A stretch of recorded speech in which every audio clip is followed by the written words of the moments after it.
Hermanos, tengan todos un feliz sábado y una cordial bienvenida a este lugar. ¿Cuántos estamos contentos de estar acá en este lugar? Amén. Qué grato es saber que todos estamos contentos.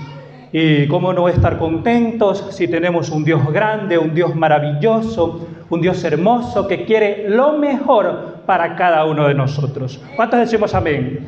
Amén. En lo que a mí concierne, también estoy muy contento. Es la primera vez que predico en esta iglesia. Gracias por la confianza. También al hermano Divi. Entonces estamos acá haciendo más amigos, ¿verdad? Porque la iglesia adventista somos una familia. ¿Somos una familia? Un amén fuerte por eso. Amén. Muy bien. Cuando venía de la iglesia, un hermano, de paso de los hermanos más longevos, el hermano Secundino Ramos, no sé si alguien de aquí lo conozca, mandó, ¿te lo conoce? Muy bien. Él me dijo con emoción, si te vas allá, salúdame a los hermanos. Claro, me imagino que de la generación de él, muchos lo conocen. Muy bien, vamos en esta hora a meditar en un tema bastante interesante, bien importante diría yo, y que tiene que ver con el juicio investigador, es decir, el mensaje del primer ángel. Y yo quiero empezar el tema de esta mañana diciendo lo siguiente. Quien les habla estaba sentado en el parque central frente a la catedral de Babahoyo. Era un día miércoles y de ese miércoles al domingo iban a haber elecciones presidenciales de segunda vuelta. Y en la banca donde estaba sentado, en las de al frente, llegaron dos damas. Dos damas llegaron. Una de ellas cargaba unos papeles, miraba unos papeles, manipulaba unos papeles. Y su compañera le preguntó, ¿y qué son esos papeles? ¿Qué hay en esos papeles? ¿Alguien quiere saber qué había en esos papeles? Una boleta de, ¿me ayudan? De captura. ¿Por qué?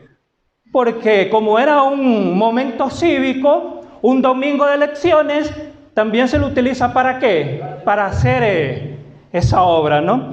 Entonces, cuando la chica le preguntó, su compañera, ¿qué son esos papeles?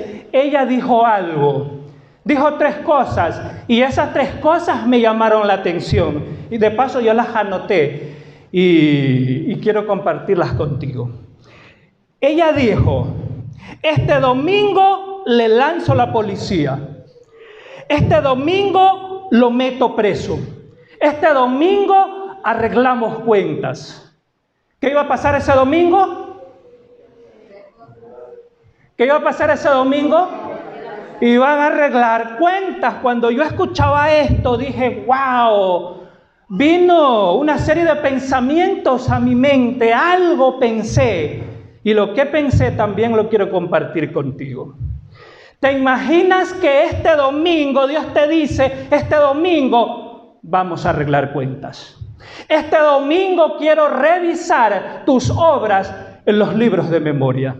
Este domingo quiero confirmar o borrar tu nombre del libro de la vida. ¿Qué pasaría si a más tardar mañana Dios te dice, este domingo arreglamos cuentas? ¿Qué le dirías? ¿Te emocionarías? ¿Dirías un amén por ello? ¿Dirías un amén? ¿No hay un amén? ¿No queremos comparecer ante el tribunal de Cristo? Interesante esto, ¿no? ¿Sabes que habrá alguien que diga, hermano, es que yo no voy a comparecer? ¿Será que alguien podrá escaparse? No. Vamos a la Biblia, al texto que se leyó. ¿Alguien lo recuerda? Segunda a Corintios. ¿Qué dice? Segunda a Corintios 5:10. Dice, 2 Corintios 5:10, porque es necesario que todos nosotros comparezcamos ante el tribunal de Cristo, para que cada uno reciba según lo que haya hecho mientras estaba en el cuerpo, sea bueno o sea malo. ¿Cuántos van a comparecer? Todos. Nadie podrá escaparse. Ese es un juicio celestial que se está dando. Ojo, que no se va a dar este domingo. Ya empezó. ¿Alguien me dice cuándo empezó el inicio del juicio investigador? ¿Es correcto eso? El 22 de octubre de 1844 inició el juicio investigador. Y vamos a las escenas del juicio. Vamos al libro de Daniel. Este estudio va a ser basado en el libro de Daniel. Y vamos al capítulo 7. Y vamos a ver el verso 9, el verso 10 y luego pasamos al verso 13. El verso 9, ¿ya tenemos todos? ¿Podemos decir amén? Amén. El verso 9 dice: estuve mirando hasta que fueron puestos tronos, y se sentó un anciano de días, cuyo vestido era blanco como la nieve, y el pelo de su cabeza como lana limpia.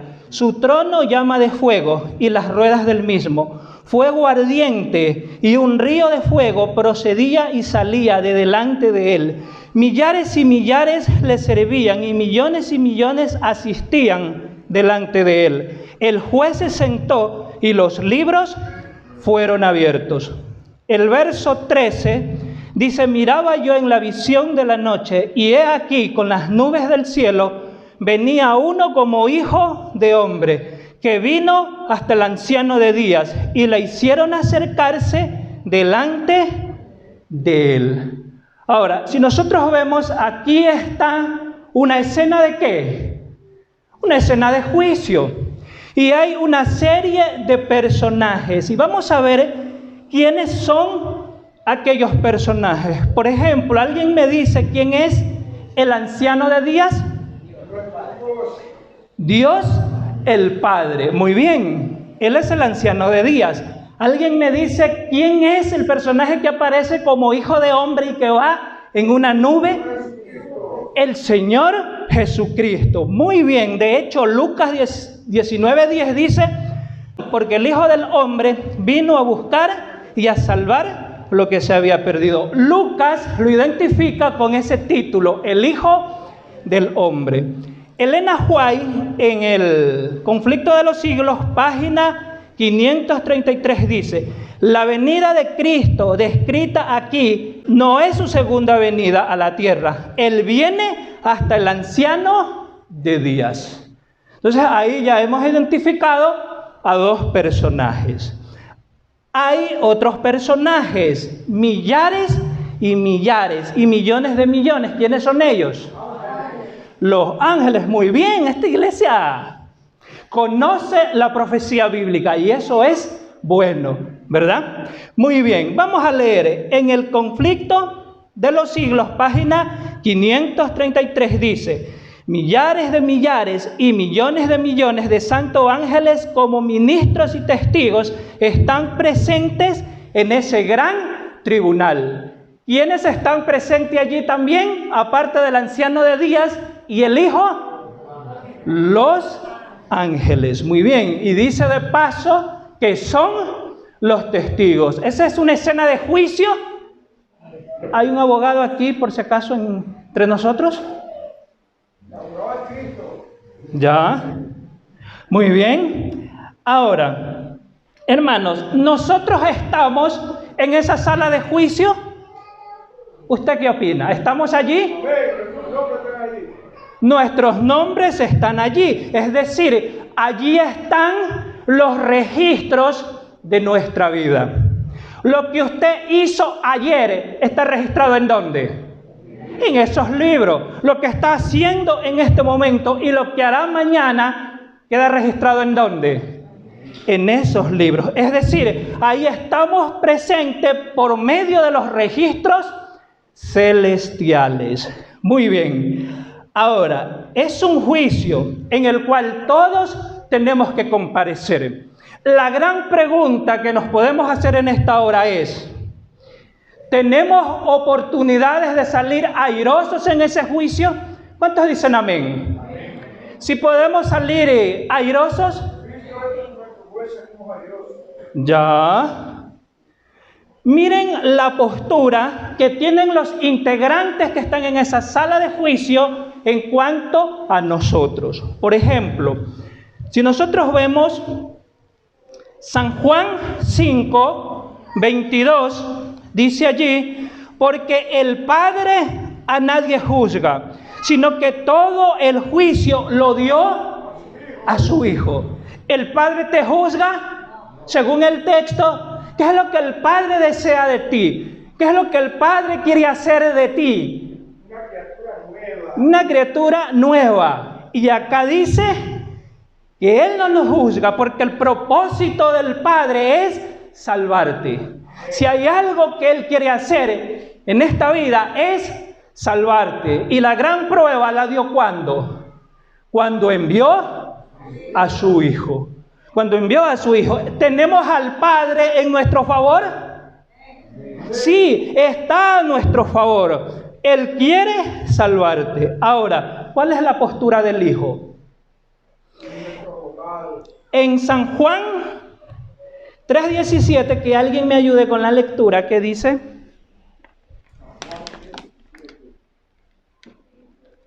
Dice la palabra de Dios. Dios no envió a su Hijo al mundo para condenar al mundo, no para que el mundo sea salvo por él. El mundo solo se condena porque no recibe a Jesús. Ajá. ¿Cuál es la función de Jesús? Salvar al mundo. Dice el texto, porque Dios no envió a su Hijo al mundo para condenar al mundo, porque el mundo cayó bajo condenación. ¿Cuándo cayó? En el momento que cayó la pareja edénica. El mundo está bajo esa condenación, pero Cristo vino a librarnos de esa condenación. Él no viene a condenar a quienes ya están condenados. Él viene a librar a aquellos que están condenados. ¿Es correcto eso lo que dice el hermano? Si es que nos dejamos. Es decir, que si una persona se pierde en este mundo, no es porque la deidad así lo decidió, sino porque el ser humano mismo decide. Y nosotros, gracias a Dios, hemos aceptado ¿a quién? A Cristo Jesús. Y es por eso que estamos estudiando acá la palabra de Dios. Muy bien, la postura de los ángeles en cuanto a nosotros. En Hebreos 1:14 dice, ¿no son todos espíritus ministradores enviados para servicio a favor de los que serán herederos de la salvación? Si hay alguien que desea salvarte, ¿quiénes son? Son los ángeles. Si hay alguien que desea salvarte, ellos son también los ángeles. ¿Te imaginas esa escena? En la escena del juicio, todos los integrantes de la escena del juicio quieren salvarte. La pregunta es, ¿y nosotros tenemos esa misma mentalidad? ¿Nosotros queremos también ser salvos? ¿Queremos alcanzar los más altos ideales del cielo? ¿Cuántos dicen amén? Amén. Muy bien. Ahora sí. Vamos a tener una pequeña vislumbre de los registros celestiales. ¿Cuántos decimos amén? ¿Queremos ver lo que está escrito allí? Por ejemplo, dice acá, en el libro de memoria de Dios está todo acto de justicia está inmortalizado. ¿Qué está inmortalizado en los libros del cielo? Todo acto de justicia. Y ojo con lo que voy a leer. Toda tentación resistida. ¿Eso es bueno o es malo? Es bueno porque te convierte en un victorioso. ¿Eso queda registrado en dónde? En los libros de memoria. Todo lo que hacemos bueno queda ahí. Ajá, todo lo bueno queda ahí. todo pecado vencido. No es muy común felicitar a alguien por su fidelidad. No es muy común eso. No se hacen ese tipo de reconocimientos, pero ese tipo de reconocimientos, ¿quién te lo da? El cielo, porque ahí queda registrada todo pecado vencido. Además dice, toda palabra de tierna compasión está fielmente consignados y apuntados también. Es decir, las palabras de ánimo que usted le dio a alguien. Cuando usted vio a alguien desanimado, a alguien entristecido, usted se dio cuenta y fue, habló con esa persona, motivó a esa persona. Sus palabras fueron un bálsamo para aquella persona. Se levantó esa persona como resultado de su motivación, de sus palabras. ¿Dónde queda registrado eso? En los libros del cielo. Todo padecimiento y todo pesar sufrido por causa de Cristo está registrado ¿en dónde? En los libros celestiales. La vez que a usted le tocó dejar su trabajo por serle fiel a su Dios, por serle fiel al sábado, y aunque tuvo problemas, tuvo penuria, hubo escasez, pero lo que a usted le importó es serle fiel a su Dios. ¿A dónde quedó registrado eso? En los libros de memoria. ¿Cuántos decimos amén? Amén. Qué grato es saber que todo esto está registrado ¿en dónde? En los libros de memoria. Esta parte que voy a dar ahora, yo me la quisiera saltar, pero no me la tengo que saltar. Es la otra cara de la moneda. Hay además un registro en los cuales figuran los pecados de los hombres, pues Dios traerá toda obra a juicio. Vamos a Eclesiastés capítulo 12, verso 14, que alguien con una voz potente me ayude. ¿Qué dice ahí?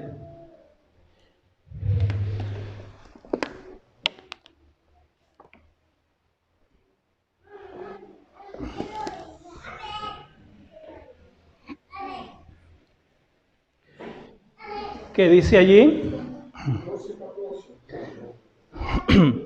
Eclesiastés 12, 14. Pues Dios traerá toda obra a juicio, justamente con todas cosas justas, sea buena o mala. Dice que Dios traerá toda obra a juicio, sea buena o sea mala, o aunque esté como oculta. Lo que no sabe papá, lo que no sabe mamá, lo que no sabe la esposa, lo que no sabe el esposo, lo que no sabe el anciano de la iglesia, lo que no sabe el pastor, lo que no sabe mis amigos. ¿Está en dónde está anotado eso? En los libros del cielo, ¿verdad? Les voy a leer algo. Esto está en El conflicto de los siglos, página 535. Dice acá: frente a cada nombre en los libros del cielo aparece con terrible exactitud cada mala palabra. ¿Qué cosa dije, hermanos? Cada mala palabra. ¿Los cristianos decimos malas palabras? No debemos decir. Bueno, en la iglesia no las decimos. En el grupo pequeño no las decimos. Pero en la soledad nuestra, cuando nos olvidamos de lo que hemos estudiado a lo largo de esta semana, que es la paciencia, y perdemos la paciencia, es posible que ahí surjan palabras como no muy agradables. Y esas palabras quedan consignadas ¿en dónde? En los libros del cielo. El pecado puede ser ocultado, negado, encubierto para un padre, una madre, una esposa o los hijos y los amigos. y no deja por eso de quedar descubierto a la vista de los ángeles. Este registro como que ya no me emociona mucho. ¿Estaban mejores los otros? ¿Sí? Lo que comencé diciendo, los actos buenos, las obras buenas. Vamos a ver, ¿qué más está anotado allí? Ojo con esto. Cada acto egoísta. ¿Qué es el egoísmo, hermano? ¿Queda registrado en dónde? Los libros del cielo. Cada deber descuidado. Un ejemplo de un deber descuidado, ¿qué sería? No ayudar a alguien cuando lo necesita y cobra aún más valor cuando pudiendo ayudar no se ayuda. Hay un dicho que dice que no ayuda el que tiene, sino el que quiere. Muy bien, ¿qué más? Cada pecado secreto. ¿Qué cosa está consignado en dónde? Cada pecado secreto. ¿Qué más? Las admoniciones rechazadas, los consejos rechazados. Cuando alguien nos da un consejo para nuestro bien y lo rechazamos, queda consignado ¿en dónde? En los cielos. Cuando la Biblia nos habla para nuestro bien y no obedecemos, ¿eso queda consignado en dónde? Los libros del cielo. Ahora, hay algo más. ¿Alguien ha pensado en la cantidad?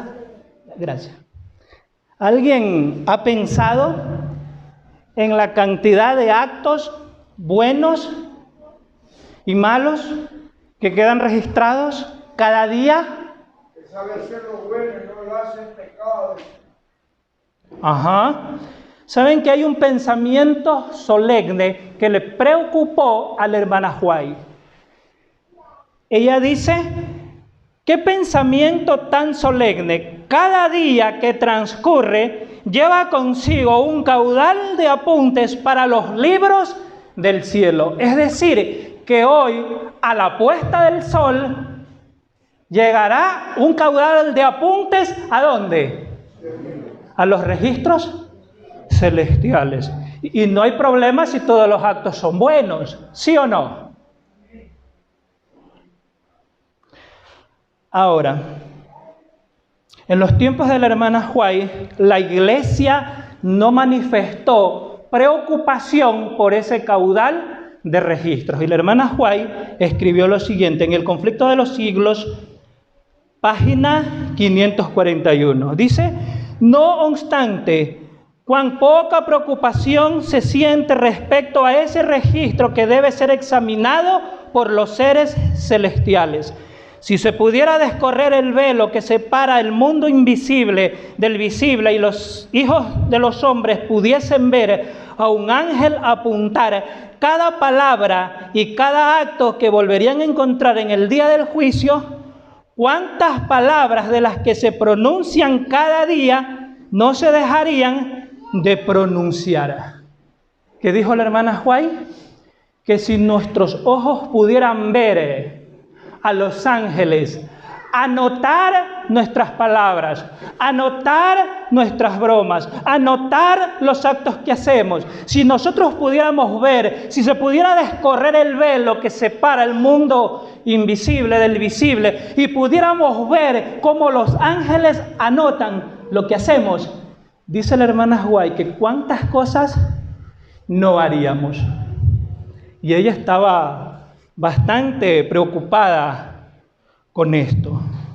Hermanos, ¿a nosotros nos importa esto? ¿A nosotros nos interesa esto? Saber que nuestra vida está siendo registrada en los libros de memoria, ya que de eso determinará, ¿qué cosa? El fallo, ¿a favor o en contra. Aunque como ya vimos, la deidad quiere salvarnos. Pero si alguien se pierde, será porque así lo decidió. Muy bien. Alguien me dice, ¿cuál es el código con el que vamos a ser juzgados? La ley. Santiago 2:12 dice, así hablad y así haced, como los que habéis de ser juzgados por la ley de la libertad. Ese es el código con el cual el ser humano será juzgado. Ahora, hermanos, ¿qué hacemos con ese registro celestial? Quizás en ese registro hay cosas que nos llenan de vergüenza y de tristeza. ¿Qué debemos hacer con ese registro? ¿Qué es lo mejor que podemos hacer? ¿Qué debemos hacer? Debemos contratar. ¿Qué debemos contratar? Nuestro abogado. ¿Y cómo se llama nuestro abogado? Jesucristo. Y Él está listo para defendernos. Muy bien. Ojo con esto. Dice, los que en el juicio serán tenidos por dignos tendrán parte en la resurrección de los justos. ¿Cuántos dicen amén? Amén. Hermanos, ¿es un problema que mis obras malas estén allá? ¿Saben cuál es el problema? No confesarlos. ¿Directamente a quién? Al Padre Celestial. Para que Él pueda poner la palabra perdonado. Y les voy a leer.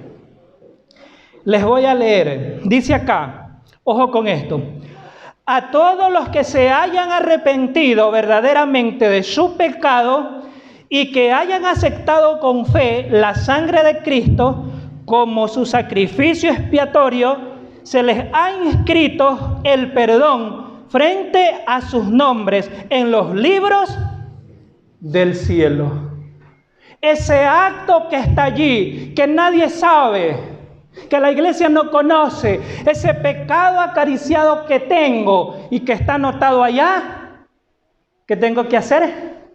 Pedir perdón.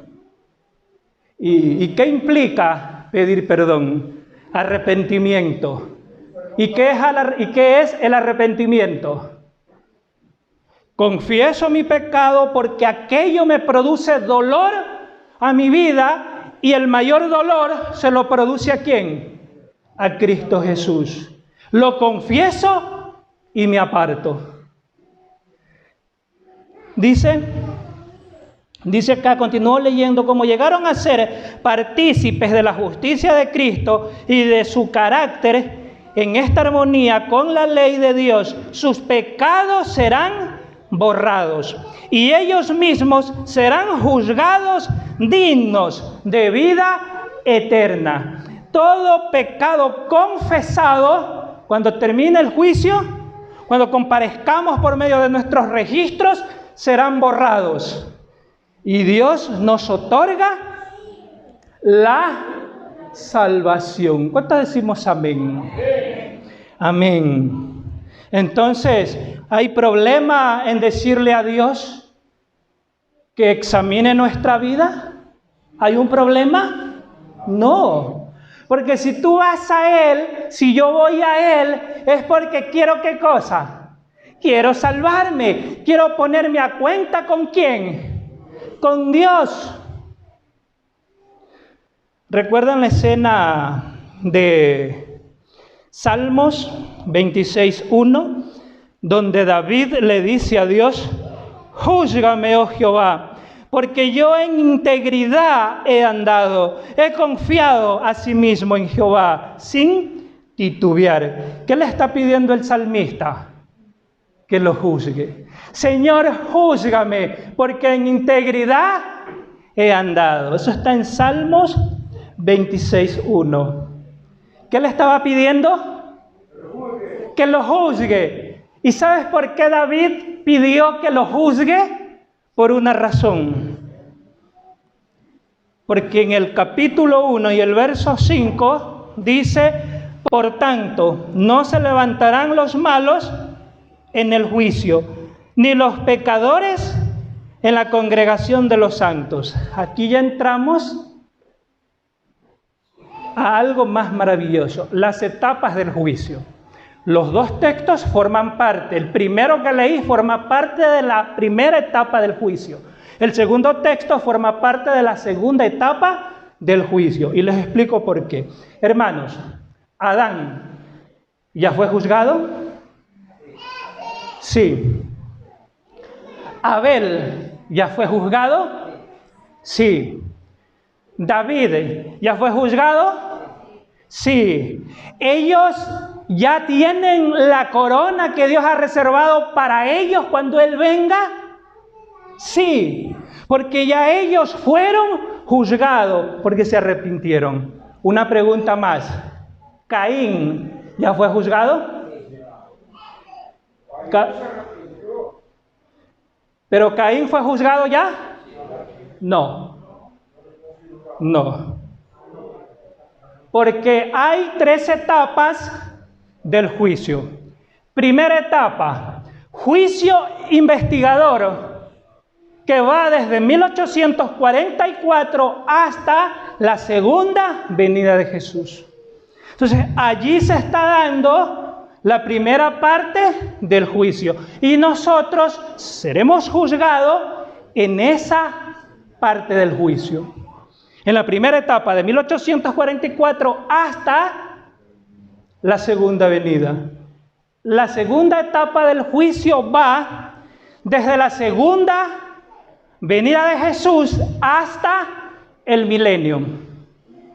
Es decir, la tercera venida de Jesús. En la segunda etapa del juicio es que será juzgado ¿quién? Será juzgado Caín.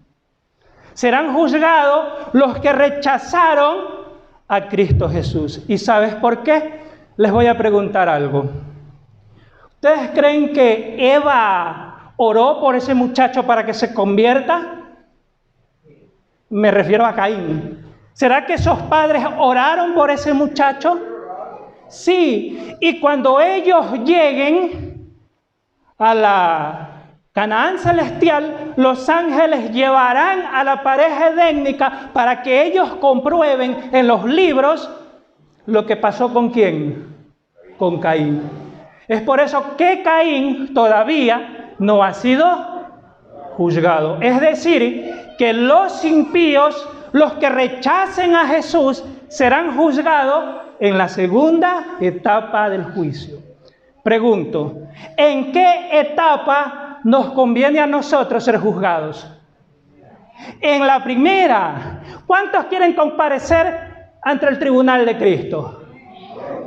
Amén. Ahorita sí hubo más entusiasmo que antes. ¿Sí? ¿Tenemos miedo a comparecer? No. Porque debemos ser sinceros con Dios y decirle, Señor, mira, hice esto, estoy haciendo esto, ayúdame, perdóname, permite que mi nombre no sea borrado ¿de dónde? Del libro de la vida. Y Él nos va a ayudar. ¿Y cuál es la tercera etapa del juicio? ¿Alguien me dice? La tercera etapa del juicio es el juicio ejecutivo. Es decir, se dará la destrucción de los impíos, de aquellos que sus nombres fue revisado en la segunda etapa del juicio. Es por eso que David le dijo a Dios, Señor, aunque yo me he equivocado, aunque yo he hecho cosas malas, pero Señor, me arrepiento, júzgame, porque yo quiero ser juzgado en la primera etapa del juicio, no en la segunda, porque ahí dice, porque no se levantarán los malos en el juicio, ni los pecadores en la congregación de los justos. Ahí se está refiriendo a la primera resurrección. Y a David le convenía ser juzgado en la primera etapa del juicio. Mis hermanos, hemos visto un tema bastante interesante. ¿Recuerdan las escenas de las etapas del juicio? ¿Alguien me dice primera etapa del juicio? Juicio investigador. Muy bien, que va desde 1844 hasta la segunda venida. ¿Recuerdan la segunda etapa del juicio? Desde la segunda venida de Jesús hasta terminar el milenio. Es después que pasen los 1000 años. Y la tercera etapa del juicio va el juicio ejecutivo. Muy bien, ahí se dará la destrucción de los impíos. Ahora, ¿qué hacemos con ese registro que tenemos en el cielo? ¿Qué hacemos? Pedir para que sea borrado. Ajá. ¿Cuántos en esta hora queremos decirle a Papá Dios, Señor, quiero arreglar cuentas contigo? ¿Qué fue lo que comencé diciendo? ¿Cuántos en esta hora queremos decirle a Dios, Señor, júzgame en este momento? Júzgame porque quiero ser hallado digno delante de ti. ¿Cuántos quieren decirle a Dios en esta hora, Señor, ahora que entiendo un poco mejor o que he recordado el juicio investigador, yo sé que posiblemente hayan cosas en los registros celestiales de la cual a mí me produce vergüenza, pero Señor, en tu nombre los quiero pedirte perdón? ¿Cuántos quieren decirle? Vamos a ponernos de pies y vamos para que el Señor arregle cuenta con nosotros. Y repetir ese bello texto de Isaías 1:18 que dice, alguien me dice, que dice, venid a mí, luego dice Jehová, y estemos a cuenta, si vuestros pecados son como la grana, como la nieve serán emblanquecidos. Si son rojos como el carmesí, vendrán a ser como blanca lana. Que el Dios del cielo nos otorgue el perdón que nosotros necesitamos para que nuestro nombre no sea borrado del libro de la vida. Vamos a orar. Querido Dios que moras en los cielos, cuánto te agradecemos porque nos has recordado este hermoso tema, donde nos das la oportunidad de ponernos a cuentas contigo y cumplir con aquello que dijo Isaías, ponernos a cuentas. Señor, examina nuestra vida, enternece nuestros corazones, transforma nuestra vida y permite, oh Dios, que en nuestro diario caminar se pueda reproducir el carácter de Jesús. Todo esto te pedimos no porque tengamos méritos, sino porque confiamos en tus promesas. Todo esto te pedimos por amor de Jesús. Amén.